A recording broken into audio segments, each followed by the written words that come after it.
Engagement అయిపోయి లగ్న పత్రిక రాసుకున్నాక ఫస్ట్ చేసే పని ఏంటి, పసుపు కొట్టడం కదా. పెళ్లి పనులు దీంతోనే స్టార్ట్ అవుతాయి. సో అలా ఎంగేజ్మెంట్ అయిపోయి వచ్చాక మా వాళ్ళైతే పసుపు కూడా కొట్టేస్తున్నారు. ఎందుకు అంటే ఎంగేజ్మెంట్ కి పెళ్లికి ఎక్కువ గ్యాప్ లేదు అని చెప్పి ఇమీడియట్ గా పసుపు కొట్టేస్తే మిగతా పనులని చకచకా స్టార్ట్ చేసుకోవచ్చు అని ఆ రోజే ఈ ప్రోగ్రామ్ కూడా పెట్టేసుకున్నారంట.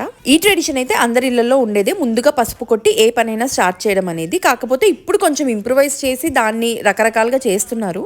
కొంతమంది అది కూడా ఒక ఈవెంట్ లాగా పెట్టుకొని అందరినీ పిలుచుకొని చాలా గ్రాండ్ గా చేస్తున్నారు. కొంతమంది ఇంట్లోనే నార్మల్ గా 5-6 మెంబర్స్ తో చేస్తున్నారు. ఇక్కడైతే మా వాళ్ళు కూడా నార్మల్ గా ఇంట్లోనే చిన్నగా రోలు అది డెకరేషన్ చేసుకొని ఒక 5 ముత్తైదులు కలిసి అయితే పసుపు కొట్టడం అనేది కంప్లీట్ చేశారు. ఈ పెళ్లి వచ్చేసి అయితే కంప్లీట్ గా విలేజ్ లోనే జరుగుతుంది, మా ఊర్లోనే. సో వెడ్డింగ్ రిచువల్స్ దగ్గర నుండి వెడ్డింగ్ వరకు చాలా ఫన్ అయితే ఉండబోతుంది. నేను అన్ని మాక్సిమం రికార్డ్ చేసి పోస్ట్ చేస్తాను. అంటే ఒక్కొక్క సైడ్ వెడ్డింగ్ ఒక్కొక్కలా ఉంటుంది కదా. సో మా దగ్గర ఎలా ఉంటుందో మీరు కూడా చూడొచ్చు. ఈ పసుపు దంచడం అయిపోయాక మాకైతే ఇంకో ట్రెడిషన్ కూడా ఉంటుంది. అదైతే నేను నెక్స్ట్ షాట్ లో అప్లోడ్ చేస్తాను. మీన్ వైల్ మీరైతే like, subscribe and stay tuned.